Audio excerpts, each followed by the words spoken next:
We've signed Mudryk, the man that, as I'm recording this, is hotly linked to Arsenal and Chelsea. And by the time this video comes out, will probably be a player at Arsenal or Chelsea. And we've also spent £60 million on top of him.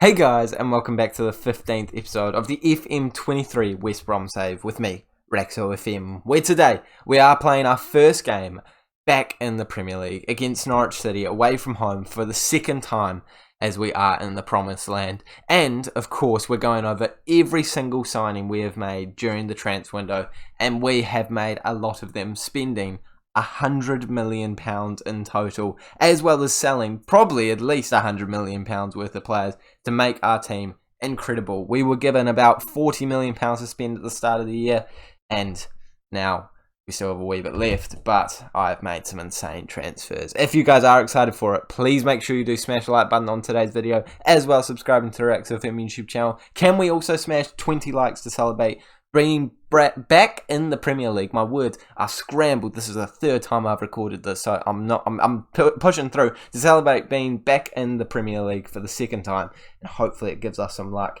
I have a feeling with all these transfers we will get some serious luck. We're starting with what has happened at the end of last season, because I was straight onto it last year, selling players left, right and centre. The first one being Zortia, and I know you're probably looking at Zortia thinking, is this guy really not up to it? Why have you sold him for 7.75? I think I'm really forward thinking.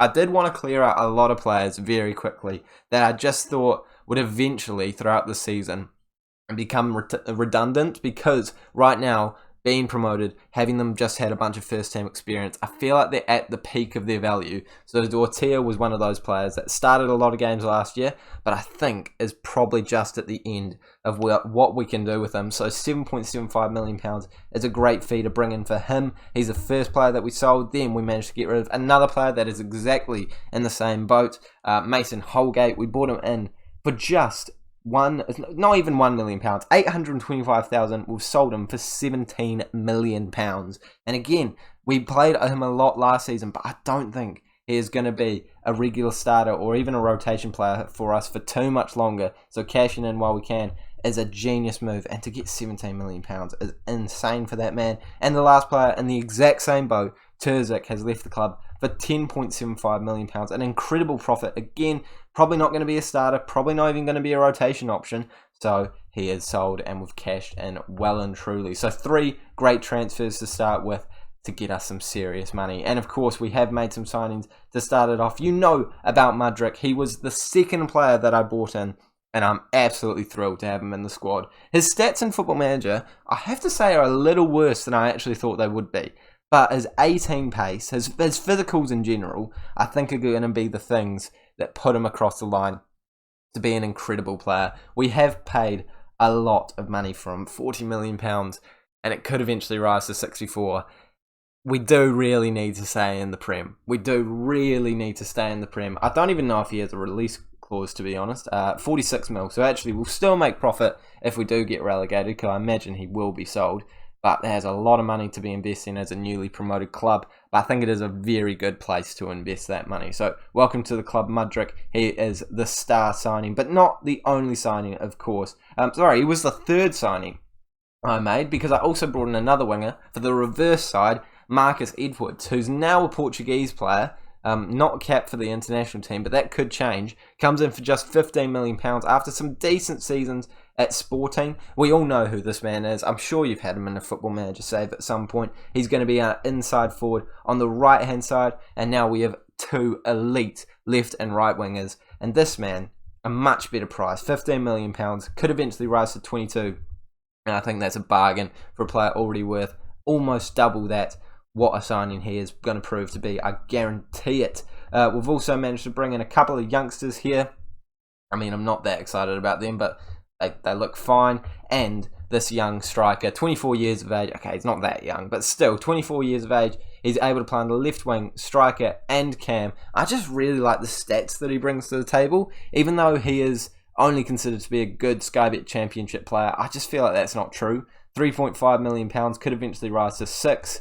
and he comes in with 15 dribbling, 12 finishing, 16 first touch, 16 pace, lots of really good stats across the board. I think he's going to be the perfect rotation striker for us behind Brewster this year, and yeah, I just think it's a pretty good pick up for us. Cannot complain about that at all. And now we are on to what has happened this year. So directing your attention over to the players out, 64 million out of the club. Ethan Galbraith has left the club for 325,000. Damari Gray's left for 17.25 million pounds, which is a great fee for a player that we brought in on a free last season. And of course, I didn't want to sign his new contract for a good reason. I didn't think he was going to be a starter for us, and I've cashed in. Same with Grant, another player that has done such a good job in this entire save, but now has gone to the point where I don't think he's going to be playing a lot of football for us. So £15 million is an incredible fee to get for that man. Dike, another player that I'm gutted to lose, a bit of a legend of this save, but realistically, he's not going to step up in the way that we need him to. He's not better than Brewster. I don't even think he's better than I knew. I'm actually certain he's not better, in my opinion, than the current striker that we've just brought in. So Dike has left the club for £12.5 million.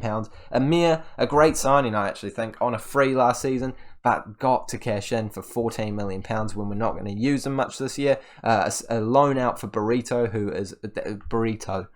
I'm going with Burrito, am I? Okay. Burrito, who's going to get some game time over in Besiktas. Caleb Taylor's left the club for £240,000, and a youngster has left for £4.5 million. Very happy with that. Whew! Now we can talk about the signings that we've made. Some very good ones, the first of which being, I've already talked about him, it's Juan Bernat. He's joined the club on a free, not paying him that high of wages in comparison to some of the wages we're paying now, considering the players that we've brought in, but still, really good player, going to start for us quite comfortably, I think. Does have a bit of competition now, but we'll talk about that in a second. Another free signing, Tur comes in. I think he's such a good signing for a free.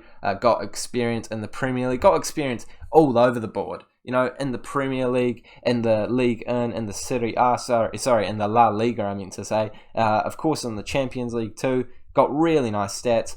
I struggled to not start him, but he isn't actually going to start for us. But he does have some key, awesome stats like 18 passing, 16 first touch, 15 dribbling, 29 years of age, experience. It's what you need in the Prem. Next, we brought in Morgan Gibbs-White. I have been keeping my eye on him for so long, as he was listed way in this season, I think, for about 15 mil. I was tempted. Then he was listed for 8.5. I was tempted, but he ended up going to West Ham. I'm happy I held out because now we've brought him in for 3.2.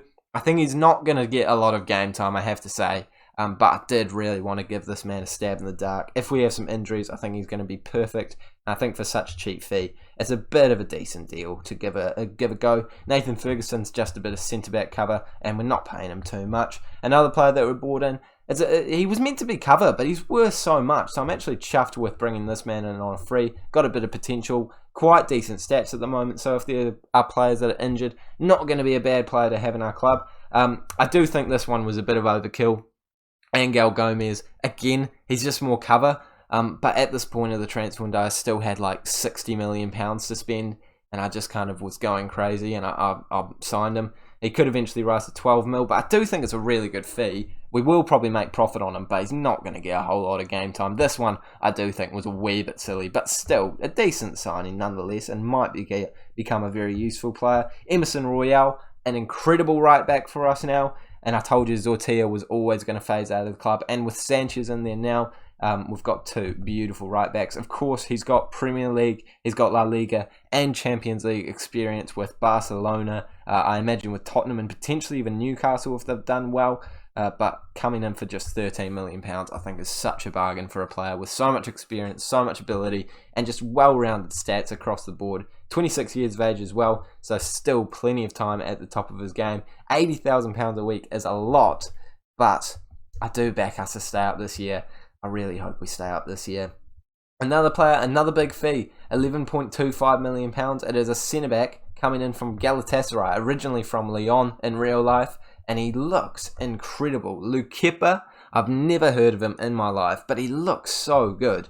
I think he is going to be our starting centre-back. Actually, I'm certain he's going to be our starting centre-back instead of Amley. If you just look at those stats comparisons, it's night and day. We know who the better player is. And Armley, of course, still very young, able to progress, so I'm not worried about him getting some game time. But Luke Kepa is going to be a great player for us. Luke Kepa,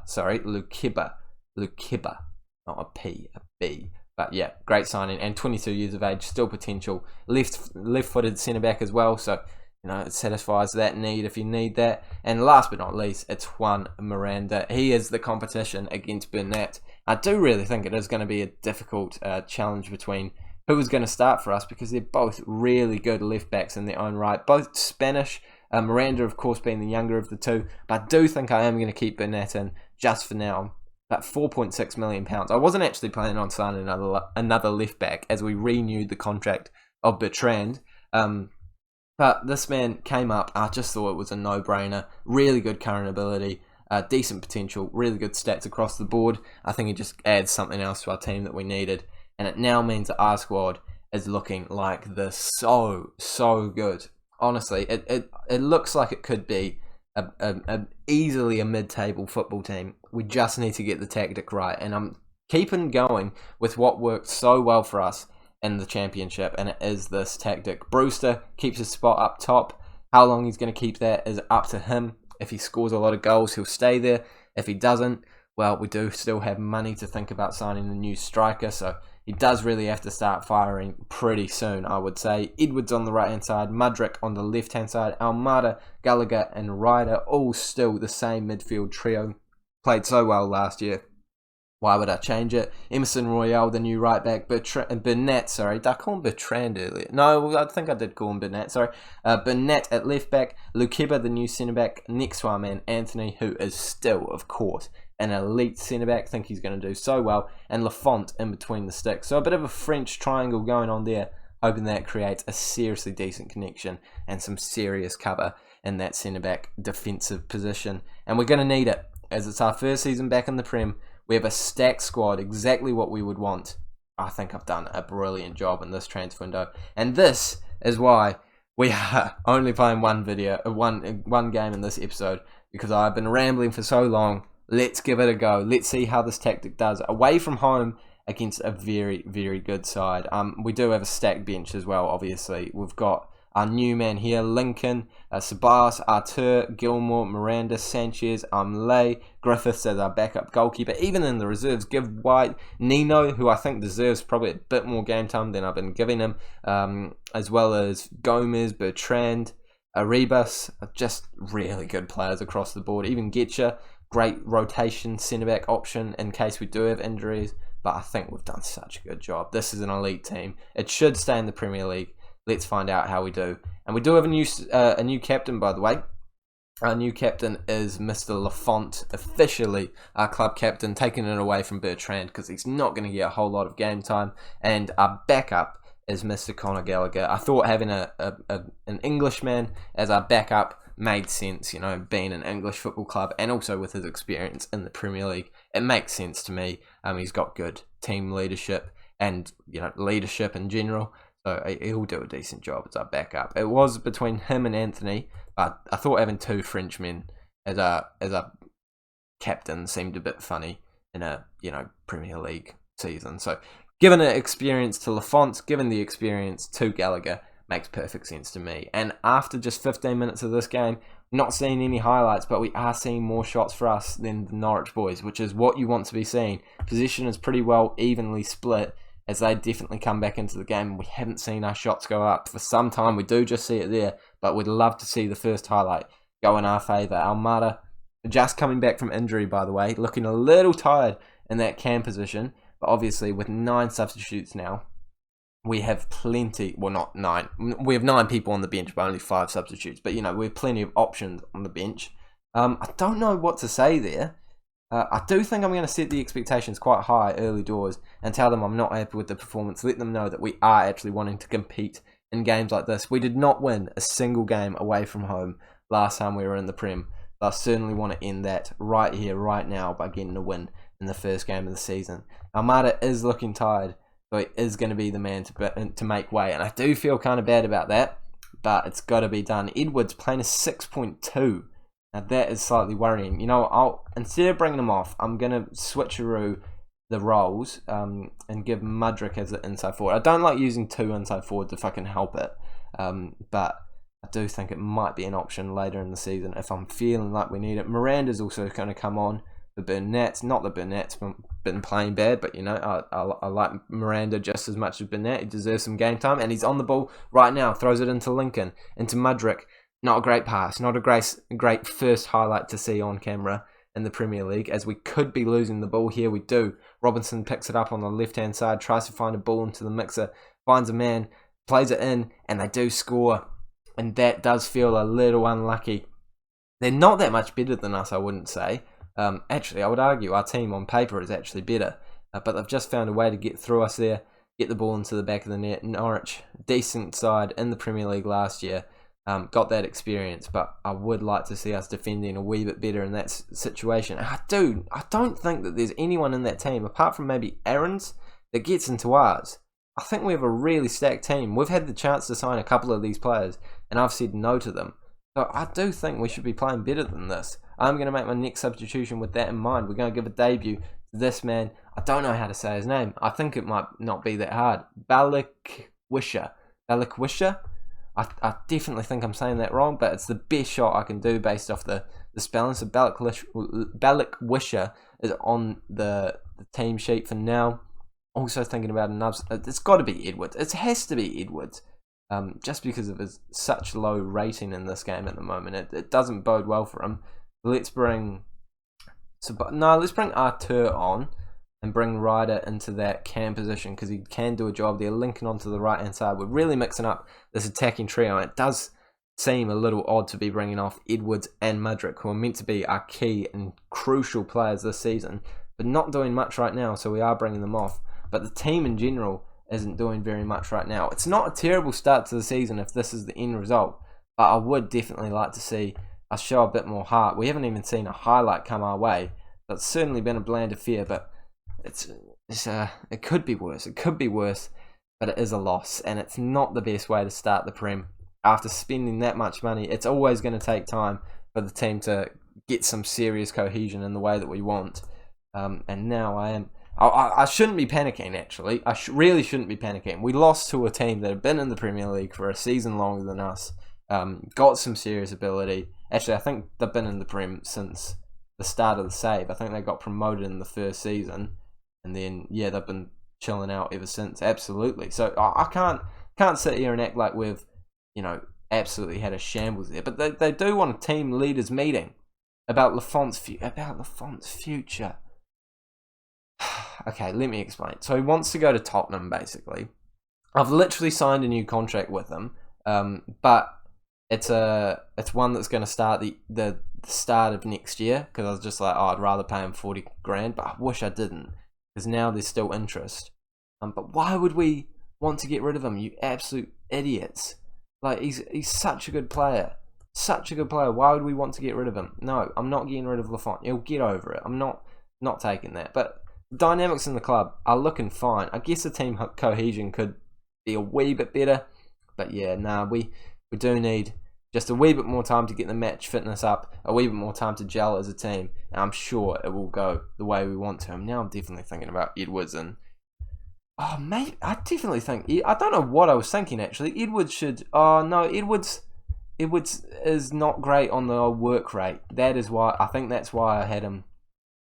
Maybe an inside forward on support would be the way to go with him, and then maybe chuck Mudryk on the inverted winger on attack.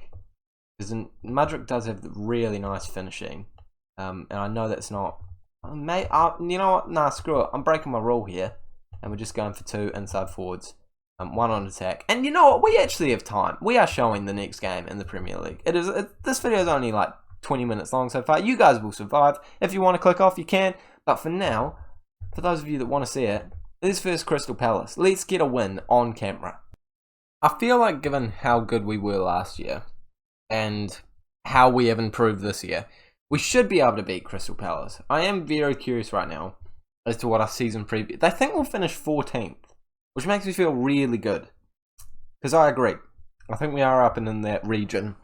We did lose to a team that is considered to be worse than us, apparently. And I am slightly worried that players are tired for this game, but we'll stick it out. I still think this is the best squad to go with. Give it a whirl and see how it goes on camera. Come on, let's get a good result. It's a win on camera to start the season. We're at home. It's exactly what we need to start the year off. If we don't get a win early doors, I'm going to panic. But it's a good thing. Obviously, the transfer window is still open, so I can make tweaks if I need to. I do back this squad. I think this is a really good group of players. They're going to do a good job in this league, and we've proven it by starting off with a highlight here. Edwards tries to find someone, can't, but Mudryk picks it up, swings it around, and finishes his dinner to get his first goal for West Brom, and the first goal for our season. It is a great finish by him. Takes it around the defender, and I think it might be the best option to play him as that inside forward.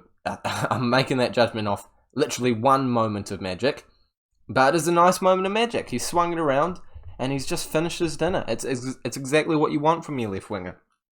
Cutting inside, putting it in the back of the net. It's just like, the Mane finish, just like the Salah one, but on the other side of the pitch. It's exactly what we need. It's exactly what he's done. Zaha's on the ball here, and they could have an instant reply if we don't control it, if we don't defend well, just like Mudryk has done there. Almada can't get onto that one, so Eze does pick it up into Darun, and Almada's trying to close him down, but Gallagher gets onto it against his former side, where he actually made his name, but doesn't do too much to care about that as he's on the pitch right now, playing it into Almada. Brewster goes for the long shot, and that's his first goal of the season, and it is 2-0 in front of the home fans after just 4 minutes. And we will all be forgetting about that first game very quickly now. Burnett plays it into Ryder into Gallagher, getting an assist almost. Almada, Brewster puts it into the top corner. And yep, no, we belong in this division. Come on, 3 shots, 2 on target, 2-0 lead, and another highlight coming hopefully our way.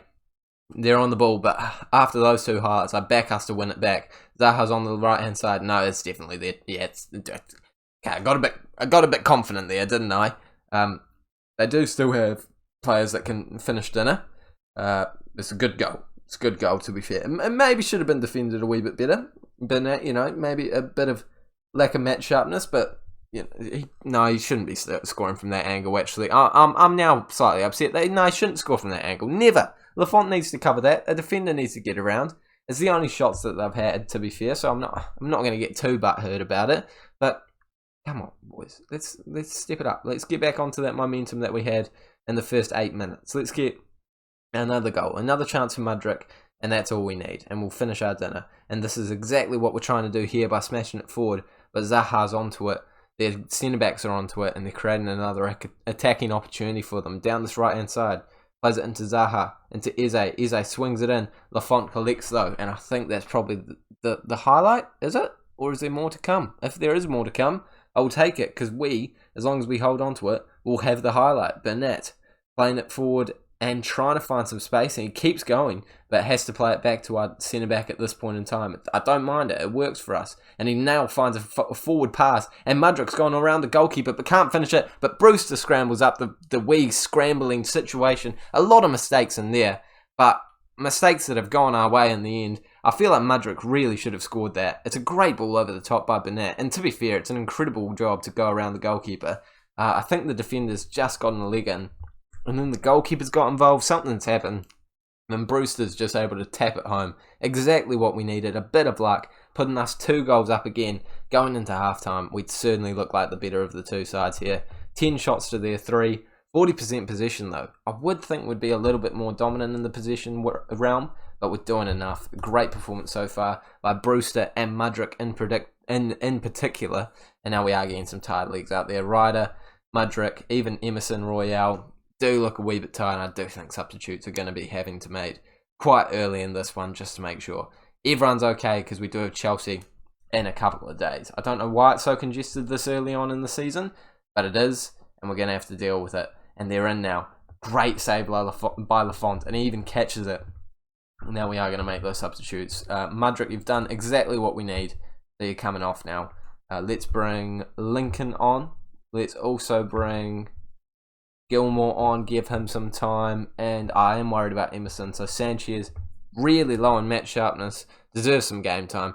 He's coming on as well. 40 minutes of football left to play. Can we add to our tally? Can we lose the lead? I really hope we don't. Could definitely happen, but I think it's more likely that we're going to add to it based off the way that we're playing so far in this one. 20 minutes to go, and not much is happening in the second half. I guess both sides are just accepting the result that looks pretty inevitable, but I'm going to try and do something to motivate the boys. Almada's going to come off, so we are going to bring Ceballos, give him a crack in that cam position. I know he can do a decent job there. And last substitute, Amlay, is going to come on for a little bit of a tired Anthony as our final substitute for this game. And Amlay probably is on the bench thinking, what do I need to do to get a wee bit more game time? But with Lukeba scoring on the second game, yeah, it's hard to justify not bringing him back into the team at this point. It's hard to justify bringing him back into the team at this point in time. I do think I have two very good centre-backs right now. And they do not have a good goalkeeper right now. I don't know what he's done there.